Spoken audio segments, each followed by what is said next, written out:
Hello everyone, আসসালামু আলাইকুম। খুবই মজাদার একটা রেসিপি আজকে আপনাদের সাথে শেয়ার করব।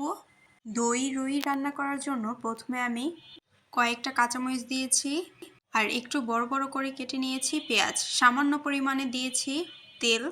এখন এগুলো একটু আমি ভেজে নিব। হালকা করে একটু ভেজে নিলেই হয়ে যাবে। আমার বাদামটা আগেই ভাজা ছিল, তাই এখন আমি এখানে বাদামটা অ্যাড করিনি।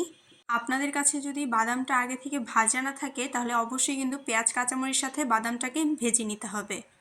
আর যে কোনো বাদাম কিন্তু আপনারা এখানে ইউজ করতে পারেন। আমি কিছু পরিমাণে বাদাম নিয়েছি ভেজে রাখা। পেঁয়াজ মরিচটা দিয়ে দিলাম। এখন ভালোভাবে ব্লেন্ডার জারে দিয়ে ব্লেন্ড করে নিয়েছি। দেখতেই পাচ্ছেন খুব সুন্দরভাবে আমি পেস্ট করে নিয়েছি। এদিকে আমি মাছটা ভালোভাবে ধুয়ে নিয়েছি লবণ লেবুর রস দিয়ে। অবশ্যই ধোয়ার সময় লবণ আর লেবুর রস দিয়ে ধুয়ে নেবেন, এতে করে কোনো গন্ধ থাকবে না।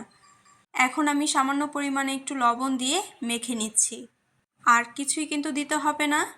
আপনারা চাইলে এখানে অল্প একটু হলুদের গুঁড়া আর মরিচের গুঁড়া দিতে পারেন। আমি আজকে রান্নাটা একদমই কম মশলায় করে দেখাবো। যারা কম মশলায় রান্না খেতে পছন্দ করেন তাদের কাছে আজকের ভিডিওটা ভালো লাগবে। আর যারা বেশি মশলার তরকারি খেতে পছন্দ করেন তারা চাইলে কিন্তু এখানে হলুদ মরিচটা অ্যাড করে দিতে পারেন। আমি লবণ দিয়ে ভালোভাবে মেখে নিয়েছি। এখন তেল গরম করে দিয়ে দিয়েছি মাছগুলোকে একটু ভেজে নিতে হবে। আর তেলটাকে কিন্তু অবশ্যই প্রথমে ভালোভাবে গরম করে নেবেন। তেল ভালোভাবে গরম না হলে কিন্তু মাছগুলো নিচে লেগে যাবে। দেখতেই পাচ্ছেন আমি খুব সুন্দরভাবে মাছগুলোকে ভেজে নিয়েছি। বাদাম কাঁচামরিচ পেঁয়াজ ব্লেন্ডার করে রেখেছি। এদিকে আমি টক দইটা ভালোভাবে ফেটিয়ে নিয়েছি। আর লাগবে হচ্ছে কয়েকটা গরম মশলা। সবগুলো মাছ আমার ভাজা হয়ে গিয়েছে। আমি প্রথমে তেলের পরিমাণটা বেশি দিয়েছি। এখন এই তেলেই আমি দিয়ে দিচ্ছি পেঁয়াজ কুচি।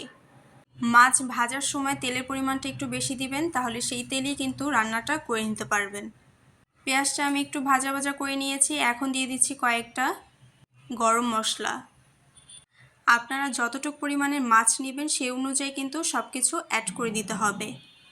কিছুক্ষণ ধরে আমি ভেজে নিয়েছি। এখন দিয়ে দিলাম আদা রসুন বাটা। তেলে কিন্তু আদা রসুন দেওয়ার পর তেল অনেক ছিটাছিটি করে, তাই এখন আমি দিয়ে দিচ্ছি সামান্য পরিমাণের পানি। অবশ্যই এই পর্যায়ে একটু পানি দিয়ে দিবেন, তাহলে আর তেল ছিটাছিটি করবে না আর পেঁয়াজটাও কিন্তু পুড়ে যাবে না। পানিটা দিয়ে একটু নেড়েচেড়ে মিশিয়ে নিয়েছি। এখন দিয়ে দিব স্বাদমতো লবণ। একটু নেড়েচেড়ে আমি মিশিয়ে নিয়েছি। এখন দিয়ে দিচ্ছি পেঁয়াজ কাঁচামরিচ বাদাম পেস্টটা আমি এখন দিয়ে দিচ্ছি।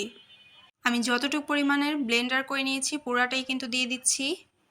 দই রুই রান্নাটা করা কিন্তু একদমই সহজ এবং খুবই কম মশলা দিয়ে কিন্তু আপনারা রান্না করে নিতে পারবেন। এটা পোলাওর সাথে খেতে কিন্তু ভীষণ ভালো লাগে। যারা পোলাও খেতে পছন্দ করেন না তারা কিন্তু এটা ভাতের সাথেও খেতে পারবেন। ভাতের সাথে খেতেও এটা বেশ ভালো লাগে। পেঁয়াজের সাথে আমি ভালোভাবে এখন মিশিয়ে দিচ্ছি। দেখতেই পাচ্ছেন তেল কিন্তু একটু একটু ভেসে উঠেছে। কিছুক্ষণ কষিয়ে নেওয়ার পরে এখন দিয়ে দিচ্ছি ফেটিয়ে রাখা টক দই। টক দইটা দিয়ে আমি ভালোভাবে এখন মিশিয়ে নিচ্ছি। আর এটা কিন্তু কিছুক্ষণ পরপরই নেড়ে দিতে হবে, না হলে নিচ থেকে লেগে যাবে। এখন কিন্তু আর কোনো মশলাই দিতে হবে না, জাস্ট এখন কিছুক্ষণ এটাকে নেড়েচেড়ে কষিয়ে নিতে হবে। আমি প্রথমেই যেহেতু কাঁচামরিচ ব্লেন্ডার করে নিয়েছি, তাই এখন দিয়ে দিচ্ছি কয়েকটা কাঁচামরিচ। অনেকগুলো কাঁচামরিচ দেওয়ার কোনো প্রয়োজন নেই, জাস্ট কয়েকটা দিয়ে দিলেই হয়ে যাবে। আমি কিছুক্ষণ ঢেকে রেখে কষিয়ে নিয়েছি। ঢাকনা দিয়ে কিন্তু অনেকক্ষণ রাখা যাবে না, কিছুক্ষণ পরপর কিন্তু ঢাকনা খুলে এটাকে নেড়ে দিতে হবে। যেহেতু বাদাম ইউজ করা হয়েছে তাই কিন্তু এটা নিচে লেগে যাবে, তাই বারবার এটাকে নেড়েচেড়ে দিতে হবে। দেখতেই পাচ্ছেন খুবই সুন্দর একটা কালার চলে এসেছে। ভিডিওতে এটা একটু বেশি সাদা দেখা যাচ্ছে, কিন্তু সামনাসামনি কালারটা কিন্তু খুবই সুন্দর এসেছে। ভালোভাবে আমার মশলাটা কষানো হয়ে গিয়েছে। এখন আমি দিয়ে দিব পরিমাণ মতো পানি। পানি দিয়ে মশলার সাথে ভালোভাবে এখন মিশিয়ে দিব। আমি যতটুকু পরিমাণের মাছ নিয়েছি সেই অনুযায়ী পানিটাকে দিয়ে এখন ঢেকে পানিটাকে ফুটিয়ে নিব। দেখতেই পাচ্ছেন খুব সুন্দরভাবে কিন্তু ফুটে এসেছে। এখন ভেজে রাখা মাছগুলোকে দিয়ে দিব। মাছগুলোকে দিয়ে কিন্তু নেড়েচেড়ে দিতে হবে যাতে মাছগুলোর ভিতরে মশলাটা খুব সুন্দরভাবে ঢুকে যায়। আপনারা যারা এই দই রুইটা খাননি অবশ্যই বাসায় ট্রাই করবেন, একবার খেলেই বুঝতে পারবেন যে এটা কী পরিমাণের মজা হয় খেতে। এখন আমি দিয়ে দিলাম চিনি। অবশ্যই কিন্তু চিনিটা অ্যাড করতে হবে। ভিডিওতে কালারটা একটু বেশি সাদা দেখাচ্ছে, তাই আমি একটু বারবার করে দেখানোর চেষ্টা করছি। সামনাসামনি কালারটা খুব সুন্দর দেখা যাচ্ছিল। দই রুই রান্না কিন্তু একদম রেডি। সর্বশেষ দিয়ে দিচ্ছি ধনিয়া পাতা কুচি। যখন এরকম ঘন হয়ে আসবে তখনই কিন্তু এটাকে উঠিয়ে নিতে হবে। আর এই ঝোলটা খেতেই এত পরিমাণে ভালো লাগে যে মাছ ছাড়াই ঝোল দিয়েই খেয়ে ফেলা যায়। রেডি হয়ে গিয়েছে দই রুই।